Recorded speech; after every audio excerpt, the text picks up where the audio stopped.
So what is Bitcoin? Depending on who you ask, they will answer it several ways. You can find that out real quick on Netflix or Google. A lot of the education out there is honestly 30 minutes of deep mathematical explanations. How these people think it's a currency pretty much revolves around whether it is or is not a currency. And I'll quickly run through that. It's just not like your dollar, and I'll explain in just a few minutes why it's not like your dollar. Second, it is a peer-to-peer network. Not the first. The first is my personal favorite. And third, it is secure, safe, and transparent, excluding user or your error. So let's jump into number one. Is Bitcoin a currency? The answer is yes. It is a decentralized digital currency. What is decentralized? It means it's not controlled by authorities, groups of people, or a person, or like a government. What is digital? It is digital. It is digital because it is expressed as a series of digits or a code. While researching currencies and fiats, I found all explanations had these things in common. It must be durable. That means time and nature, but time is also relative. It must be portable. Its comparison to gold is kind of silly, but it needs to be portable. It needs to be able to be carried in your pocket. It needs to be divisible. You need to be able to exchange it for like 4 quarters for $1. And Bitcoin can do all these. It is durable, it is portable, it's divisible. It can be one Bitcoin can be broken down into a millionth of a Bitcoin. It must be exchangeable. You have to be able to transfer it from person to person. The interesting thing about what Bitcoin is it's peer-to-peer network. So it can literally exchange from person to person and does not require to go through a data center or a central authority like a bank. So it is exchangeable from person to person. It must be valuable. Bitcoin current market cap is around $1 trillion,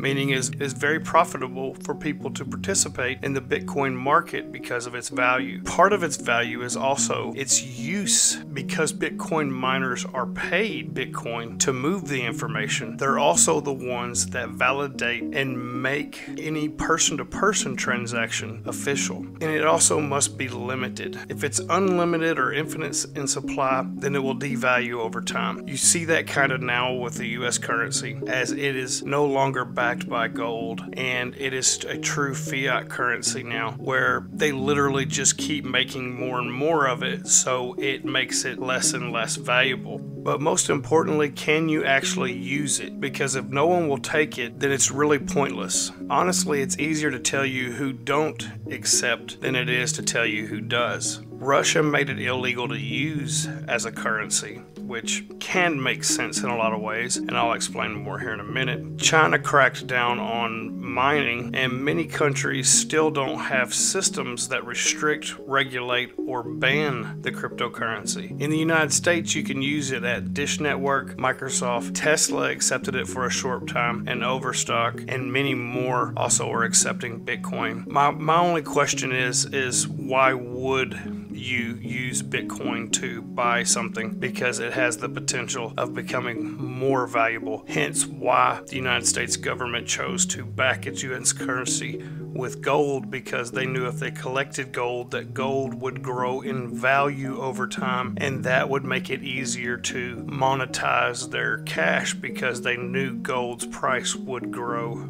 over time. Now, it's no longer that way, but Bitcoin's kind of the same way. Why would you spend one Bitcoin at $60,000 on a Tesla? It'd be a great investment for Elon to take that Bitcoin, but it would not be a good investment for a person to buy a Tesla that's going to be devalued when it drives off a lot, and then the Bitcoin they use to pay for it be more valuable a day later, even though the car is less valuable than it was the day before. So it doesn't really make sense. Bitcoin to me is more about the utility of its function and less about actual using it as a currency. Although it could be used as a currency, in my opinion, I would treat it more like a collectible or a commodity that is a very valuable commodity because of the mining operations and the utility of the coin being used within the network. I still use my bank account to pay for goods and services. I see it as an investment opportunity with Bitcoin. I see its utility, but I cannot look past the peer-to-peer network. Cryptocurrency is not new. Essentially, credit card and debit card transactions are cryptocurrency transactions. They're transferred through a centralized network controlled by big businesses, which is a weak point of access to people's money and data. It's also a security risk for those institutions and their money. The second point, and the point that is most important to me, is Bitcoin is a peer-to-peer payment network that operates on a cryptographic protocol. Users send and receive Bitcoins by broadcasting digital signed messages to the network using Bitcoin cryptocurrency wallet software. The transactions are recorded into a distributed, replicated public database known as the blockchain. With consensus achieved by a proof of work system called mining, the network requires minimal structure to share transactions. An ad hoc, decentralized network of volunteers is sufficient. Messages are broadcast on a best effort basis, and nodes can leave and rejoin the network at will. Upon reconnection, a node downloads and verifies new blocks from other nodes to complete this local copy of the blockchain. The miners are incentivized by being awarded Bitcoin for completing the work.